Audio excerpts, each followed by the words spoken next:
How to see open snaps again on Snapchat. Hello guys, this is Atticus and welcome back to App Hacks. In today's video, I'll teach you guys how you can see open snaps again on Snapchat. Now this video is mainly focused for the beginners, so let's get started. First step, open up your Snapchat. Make sure that your Snapchat is up to date to its latest version first. And after you open it up, you can head over to the chat section.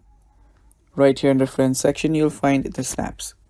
Now first you can open up the snaps. So there we go. And after you see the snaps, if you want to say it again, what you'll have to do is you'll need to press on that person again. Long press on it and the snaps will get readjusted or reloaded.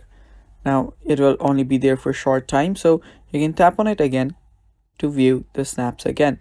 And that's the basic way to reopen snaps that you've already seen. Now after doing for that for the first time, you cannot again do it.